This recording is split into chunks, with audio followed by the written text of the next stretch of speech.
Bueno, mi nombre es Vicente Costantini, soy el profesor de Teoría Literaria 1 en el Instituto 58, y el propósito de esta clase es, por un lado, que me conozcan y que vean mi cara, porque nunca nos vimos en forma presencial, y por otro lado, hacer una introducción a el primer capítulo de este libro, que se llama Una introducción a la teoría literaria, escrito por un crítico inglés llamado Terry Eagleton.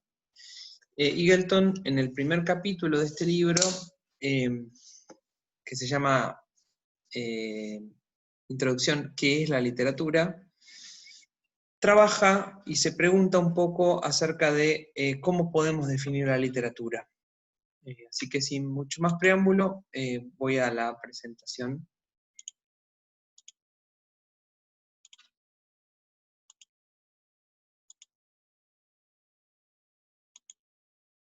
Bueno, ahí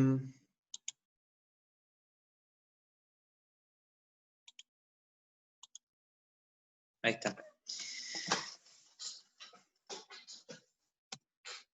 Terry Eagleton dice en este capítulo, da una definición que es bastante inesperada, porque donde uno tal vez esperaría una serie de características, referencias a que la literatura es un texto artístico, estético, bueno, una serie de características que uno esperaría, no hay nada de eso. Lo único que dice que se parece un poco a una definición es que la literatura es una forma de escribir altamente apreciada que no es una entidad estable. Ahí está señalando dos cosas fundamentales. La primera, la idea de que la literatura ocupa un lugar de prestigio social. Podemos discutir qué tipo de prestigio y hasta qué punto, pero me parece que es indiscutible que la literatura tiene un lugar de prestigio por encima tal vez de otro tipo de textos. Eso hace que circule y que se difunda y que se conserve de manera diferente que otro tipo de textos. Eso en primer lugar. Y en segundo lugar, dice que la literatura no es una entidad estable. Es bastante demoledor lo que dice sobre la literatura, porque nos da la idea de que en realidad, lo dice más adelante también, cualquier cosa puede ser literatura y cualquier cosa puede dejar de serlo. Uno en principio dice, bueno, un texto científico podría ser literatura. Terry Eagleton va a argumentar que hasta cierto punto sí, dependiendo de la época y del contexto. Da una serie de ejemplos. A mí hay un ejemplo que me gusta mucho porque de algún modo el tiempo le dio la razón. Creo que eso lo dice en el último capítulo del libro, en la conclusión, donde él menciona el ejemplo de Bob Dylan, que es un compositor estadounidense, y dice que en algún momento las canciones de Bob Dylan pueden llegar a ser leídas como literatura, como lo son los textos de un poeta como John Milton, que es un poeta inglés muy clásico. El tiempo le dio la razón porque hace poco tiempo le dieron el premio Nobel al señor Bob Dylan, cosa que despertó además apoyo y también protestas de gente que consideraba que un compositor de canciones no puede recibir el premio Nobel de literatura.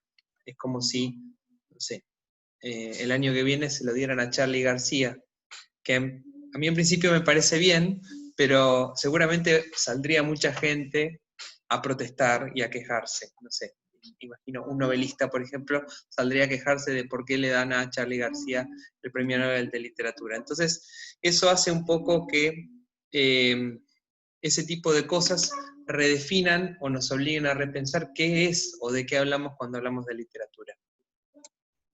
Básicamente, Terry Eagleton va a dar cuatro definiciones, pero lo curioso de esas cuatro definiciones es que para cada una de ellas él las va a refutar, o sea que en realidad lo que él nos va a tratar de demostrar es que ninguna de esas cuatro definiciones es infalible, ninguna de esas cuatro definiciones resiste una crítica o un ejemplo negativo, un ejemplo que en realidad la deja fuera de lugar.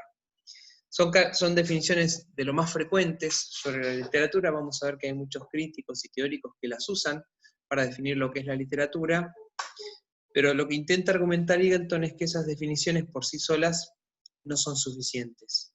Lo que vamos a ver también es que en realidad podemos agrupar a los críticos que tratan de definir la literatura en dos grandes grupos. Un grupo al que vamos a llamar, cuando trabajemos el artículo de Baccarini, esencialistas, porque intentan encontrar características adentro del texto que lo hacen literario. Entonces dicen, bueno, si el texto es de determinada manera, entonces es literario. Y otro grupo de críticos que van a decir, no, en realidad lo que llamamos literatura está condicionado por un contexto social, un contexto histórico, que hace que nosotros lo leamos como literatura, más allá de las características intrínsecas del texto. Pero bueno, volviendo a Eagleton, él da 4 definiciones y después, como dije recién, las refuta, las niega, busca argumentos para decir, bueno, esta definición es insuficiente. La primera es la de ficción, la segunda es un empleo característico de la lengua, la tercera es un discurso no pragmático, sin un fin práctico inmediato, y la cuarta, lo que llamamos lo bien escrito. Vamos a ir punto por punto. Eagleton dice que si bien solemos pensar que los textos ficcionales son siempre literarios y que la literatura siempre es ficcional, en realidad existen ejemplos que nos muestran que no son mutuamente, que no se incluyen mutuamente, que uno no implica necesariamente al otro. Ejemplo, cuando yo cuento un chiste, estoy contando en general una situación imaginaria, inventada. No consideramos, por lo general, a los chistes como textos literarios, a pesar de que son ficcionales, estoy hablando de una situación que es imaginaria, inventada. Puedo hablar de un primo que no tengo, puedo hablar de un amigo que no tengo. Eso sería en principio ficcional, pero no sería literario. Por otro lado, existen un montón de textos, de los cuales voy a dar algunos ejemplos, que no son ficcionales, que se supone que están documentados, que hablan de hechos históricos, de sucesos que pueden verificarse con otras fuentes, y que sin embargo pertenecen a la literatura, pueden ser leídos como literarios. Dos ejemplos muy ilustres de lo que estoy diciendo son, por un lado, El Facundo, el libro de Domingo Faustino Sarmiento, que habla sobre Facundo Quiroga, sobre Juan Manuel de Rosas, que intenta proponer un proyecto político para la Argentina del siglo XIX, y que hoy en día en general es enseñado y utilizado en cursos de prácticas del lenguaje, en cursos de literatura. Incluso seguramente a Sarmiento le hubiera disgustado un poco que el Facundo se leyera como literatura, porque precisamente para Sarmiento los textos, por lo menos los que escribiera él, tenían que ser utilitarios, tenían que cumplir un propósito. A él no le hubiera gustado para nada, me parece, que el Facundo fuera leído solamente como literatura. Bien, y otro ejemplo es Operación Masacre, una crónica de Rodolfo Walsh, que es fundacional, que es muy importante en la historia de la literatura argentina y que cambió en gran medida la forma en la que se hace periodismo y también literatura en Argentina. Es una obra fundamental por esa razón. Con respecto a la definición de ficción, también tenemos que tener cuidado en no pensar que la ficción es simplemente algo falso, o algo inventado, algo imaginario. Porque pensarlo de ese modo implica, por un lado, pensar que la ficción sea falsa, implica que todo lo que no es ficción es verdadero, cosa que sabemos que no es cierto. Por otro lado, el problema de pensar en la ficción solamente como algo imaginario nos pone en la situación de pensar la ficción como una gradación, es decir, una cuestión de grados, donde hay textos que son más ficcionales y otros que son menos ficcionales, con un largo gris en el medio.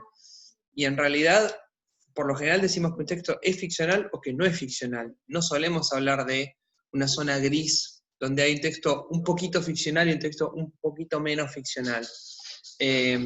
Entonces, la cuestión acá es que en realidad un texto maravilloso que tenga duendes, que tenga gigantes, que tenga magia, no necesariamente va a ser más ficcional que un texto policial, por ejemplo, o que una novela histórica ambientada en París en el siglo XIX. No hay nada que haga que esos ejemplos que acabo de dar sean menos imaginarios que aquellos que tienen elementos irreales o sobrenaturales. Entonces, la cuestión acá cuando hablamos de ficción es más bien lo que llamaríamos un pacto de lectura. ¿Qué le propone el autor al lector? ¿Qué le propone el texto al lector para ser leído? Martín Caparrós, escritor y también periodista, es decir, es un autor argentino que ha escrito textos ficcionales y textos no ficcionales, habla en un libro que se llama La Crónica, y va todo junto, no es que lo escribí mal en el PowerPoint, él lo escribe todo junto a propósito. Habla acerca de la idea de pacto de lectura y dice, la diferencia clara está en el pacto de lectura, el acuerdo que el autor le propone al lector. Voy a contarte una historia que sucedió, que yo trabajé para conocer y desentrañar, sería el pacto del relato real. Voy a contarte una historia que se me ocurrió donde el elemento ordenador es mi imaginación, propone la ficción. Y el pacto, por supuesto, no siempre se cumple y los elementos siempre se mezclan, pero al fin y al cabo en algo hay que creer. Yo agregaría a eso tal vez el tema de la responsabilidad por lo escrito. En principio la ficción muchas veces, por lo menos en un contexto democrático, nos da la libertad de decir prácticamente lo que queramos, mientras que un texto ficcional en algunos aspectos tiene que poder dar cuenta de lo que yo estoy diciendo. Si yo escribo un texto histórico tengo que poder documentarlo, mostrar mis fuentes. Si yo escribo un texto... si yo escribo una nota, una crónica, tengo que poder decir de dónde lo saqué, o sea, debería poder ser chequeado a través de otras referencias que no sean meramente lo que yo escribí. Bueno, esto, volviendo entonces a lo que yo decía, y lo que dice Terry Eagleton, es que no toda la literatura es ficcional y que además no todos la vamos a leer del mismo modo. Entonces, por ejemplo, dos libros que hoy leemos como novelas ficcionales, que son el libro anónimo Lazarillo de Tormes o el libro de Daniel Defoe, Las aventuras de Robinson Crusoe, es posible que en su momento hayan sido leídos como testimonios auténticos y autobiográficos. Tienen esa estructura, tienen esa forma, tienen una primera persona que habla acerca de sí mismo y que cuenta su propia historia. Perfectamente podrían haber sido leídos por la gente de la época como un relato real, autobiográfico y testimonial. Hoy en día los leemos como textos ficcionales que fueron escritos por un autor imaginando situaciones que no sucedieron. De nuevo acá tenemos el problema del pacto de lectura. Con respecto al empleo de la lengua y la desviación de la norma, tendemos a pensar que cuando alguien dice rostro en vez de cara, cuando alguien dice mejilla en vez de cachete, por ejemplo, está usando un lenguaje que suena más literario. Eso lo menciona Terry Eagleton como otra de las características, lo que sería un empleo particular de la lengua o una desviación de la norma lingüística, estándar, digamos. Acá tengo un ejemplo que es un fragmento de un poema de Francisco de Quevedo que se llama Amor constante más allá de la muerte. Si nosotros lo leemos vamos a ver que tiene varias características lingüísticas que identificamos como literarias. El fragmento dice, alma quien todo un dios prisión ha sido, venas que humor a tanto fuego han dado, médulas que han gloriosamente ardido, su cuerpo dejará no su cuidado, serán ceniza, mas tendrá sentido, polvo serán, más polvo enamorado. Hay varias características en este texto, en este fragmento, que en principio nos indican que es un texto literario. La repetición de palabras, la repetición de estructuras sintácticas, el cambio de la sintaxis, por ejemplo, en lugar de venas que humor a tanto fuego han dado, tal vez deberíamos reordenar esa oración, si lo dijéramos de una manera un poco más habitual, como venas que han dado humor a tanto fuego. Bueno, ese tipo de cosas, en principio, son las que solemos identificar como características de un texto literario. Ahora bien, ¿qué pasa cuando yo tengo citas como estas? Mamá murió hoy, algo cede cuando uno mira la foto y había empezado a leer la novela unos días antes. Es muy difícil fuera de contexto indicar si estas frases son literarias o no son literarias. Es probablemente el problema que ustedes tenían cuando tuvieron que hacer la actividad número 1, en la cual había 5 textos y ustedes tenían que decidir si esos textos eran o no literarios. Fuera de contexto, si yo no tengo mucha información, es muy difícil saber o poder decir si un texto es o no literario. En el caso de estas 3 frases, a menos que yo les diga de dónde provienen y cómo suelen ser leídas, podrían ser perfectamente fragmentos de una novela o de un cuento, o podrían no serlo. De hecho, la primera y la última son consideradas textos literarios, pero la del medio no. Mamá murió hoy es la primera frase de la novela El extranjero de Albert Camus. Había empezado a leer la novela unos días antes, es la primera frase de un cuento de Julio Cortázar que se llama Continuidad de los parques, mientras que algo cede cuando uno mira la foto es el comienzo de una nota periodística de Cora Gornitsky. Entonces, como ven, son 3 frases, digamos, que no se desvían de la norma, que emplean la lengua de una manera muy habitual, pero 2 de ellas son literarias y la otra no. Entonces, ¿cuál es el problema que señala Terry Eagleton? Primero, que lo poético no depende del contexto. Fuera de contexto no sabemos si la frase pertenece o no a la literatura. Segundo, que no hay una única norma lingüística. No hay solamente... no hay una única manera de hablar. Una cosa es cómo hablo yo para dar esta clase, otra cosa es cómo hablo yo para hablar con mi familia, para hablar con un amigo. Manejamos múltiples normas lingüísticas, e incluso distintos grupos sociales tienen distintas normas lingüísticas. A mí me puede sonar más poético cómo hablan en una provincia, por el tipo de vocabulario, del lenguaje, por la forma de formar las frases sintácticamente, y a ellos les puede sonar habitual. Lo mismo sucede en una lengua extranjera. No es fácil detectar si algo suena poético o no en una lengua extranjera. A mí me puede sonar poético una frase en francés o en italiano, que tal vez es una frase muy común para alguien que habla esos idiomas. La otra cuestión es que no toda la desviación de la norma es poética. Es decir, a veces puedo desviarme de la norma, pero con otro propósito, no con un propósito poético. Entonces, yo puedo desviarme de la norma, pero para decir una grosería, por ejemplo. Eso es una desviación de la norma, de lo que sería una norma más estándar, que, insisto, es un concepto bastante discutible, y sin embargo no estoy intentando hacer poesía ahí. La otra cuestión también a tener en cuenta es que el lenguaje cotidiano, o las situaciones cotidianas del lenguaje, continuamente emplean recursos literarios, que en realidad, para ser más claros, deberíamos llamar recursos retóricos. Yo siempre doy el ejemplo de los relatos futbolísticos.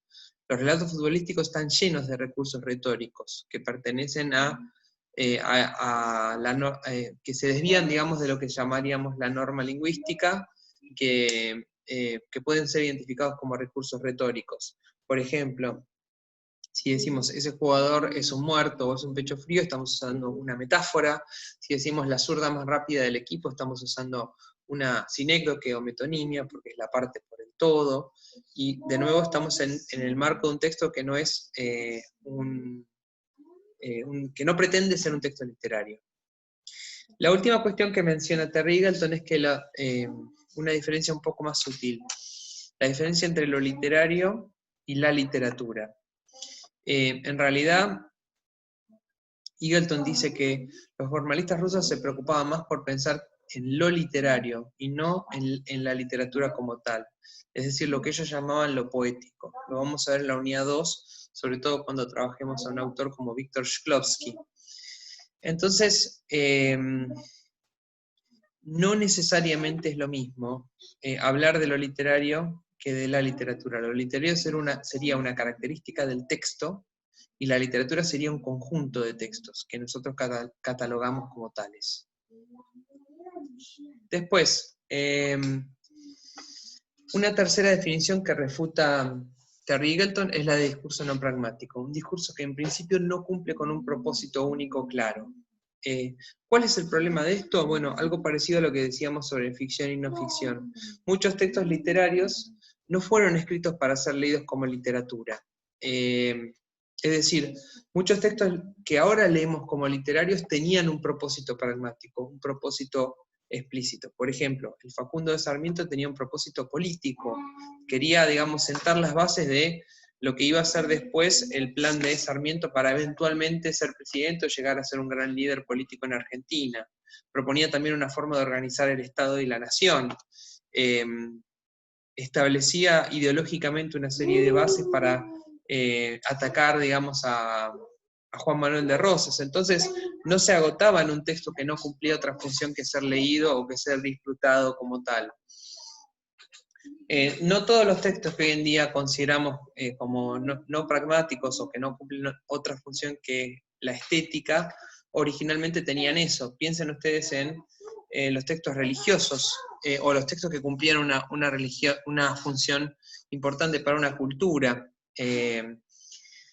A veces eran textos que servían para transmitir una creencia. Piensen en los mitos griegos, por ejemplo, hoy los leemos como historias para ser disfrutadas, pero eran una parte importante de las creencias de una cultura determinada.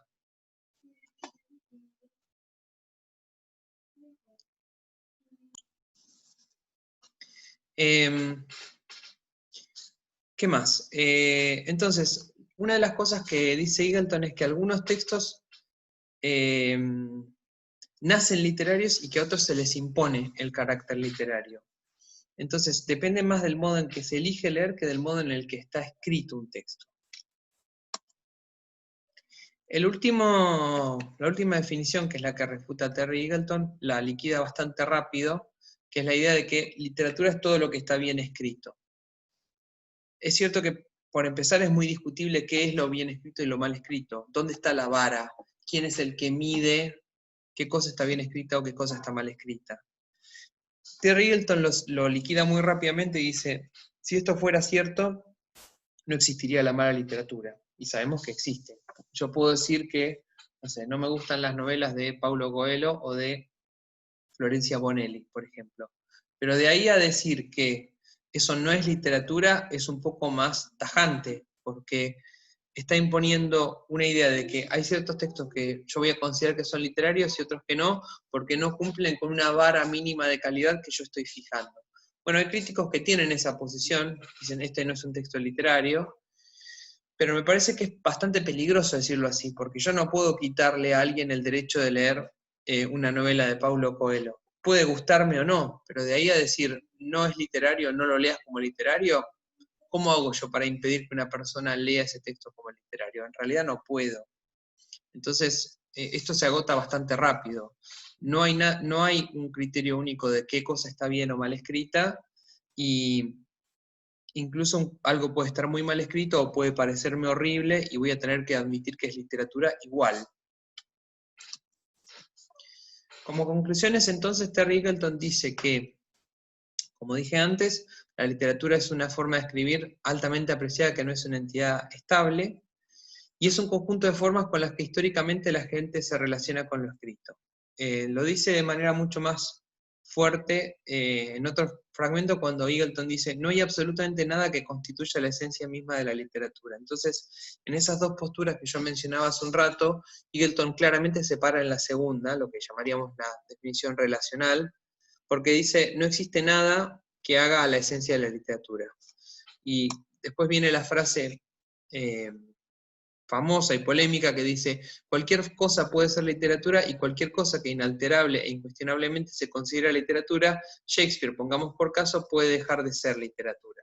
Acá volvemos al ejemplo de Bob Dylan que yo daba hace un rato, un compositor de canciones que recibe el Premio Nobel de Literatura. Entonces, de nuevo, esto es una cuestión de cómo históricamente nos relacionamos con lo escrito. Yo hace poco estaba dando una clase acerca de un escritor argentino que se llama Roberto Arlt.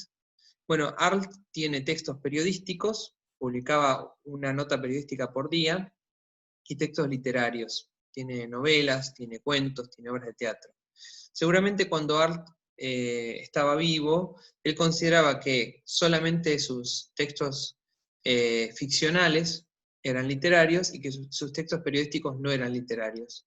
Mucha gente seguramente pensaría lo mismo. La realidad es que hoy en día, ya estamos considerando y leyendo a Arlt como, y los textos periodísticos de Arlt como parte de un trabajo sobre la literatura y que pertenece a la literatura, pero está, por supuesto, ahí trabajando un poco en el límite entre lo literario y lo no literario. Para Arlt estaban como bien divididas las cosas, pero hoy en día cambió históricamente la forma en la que consideramos la literatura como objeto y por lo tanto podemos leer los textos de Arlt, los textos periodísticos de Arlt como literatura, podemos leer el Facundo de Sarmiento como literatura, podemos leer la Biblia, que es un texto religioso, como literatura, y así sucesivamente. La otra cuestión que señala Eagleton es que la ideología es la que modela el concepto de lo literario, es decir, la idea mía de lo literario depende también de mi ideología al respecto. Y dice también que los clásicos, aunque dan la ilusión de que son siempre los mismos y de que son siempre iguales, de que por ejemplo la Odisea de Homero, o no sé, Romeo y Julieta de Shakespeare, son siempre iguales desde que fueron compuestos, en realidad tanto Terry Eagleton como Italo Calvino, que era un escritor italiano muy importante, señalan que lo que sucede es que los clásicos van renovando las razones por las cuales los leemos. La forma en la que leemos a Shakespeare, a Borges o a cualquier persona que ustedes quieran mencionar o nombrar hoy, no es la misma que la que se leía hace 50 años, digamos. Tenemos otras razones para leer a Shakespeare hoy que las que tenían hace 100 años, hace 200 años, hace 300 años. Por eso Italo Calvino dice en un ensayo muy lindo que se llama ¿Por qué leer los clásicos?, que un clásico es un libro que nunca termina de decir lo que tiene que decir. Y Eagleton agrega esa idea que cada época encuentra una forma de renovar por qué leer los clásicos. Cada época encuentra una forma de renovar el valor de lo que llamamos un clásico. Entonces, las sociedades releen y reescriben los clásicos, porque para Eagleton leer equivale siempre a reescribir, es decir, leemos a Borges y de algún modo estamos reescribiendo a Borges, leemos a Arlt, estamos reescribiendo a Arlt, leemos a Silvina Ocampo y estamos reescribiendo a Silvina Ocampo, o la estamos leyendo de una manera distinta que cuando publicó sus textos. Acá tienen la bibliografía. Bueno, en un segundo video me voy a ocupar de la actividad número 1, y de lo que ustedes respondieron para tratar de relacionarlo con lo que vimos en la clase de hoy. Así que ahora voy a proceder al segundo video, que va a ser un comentario como más cercano a las respuestas que ustedes dieron.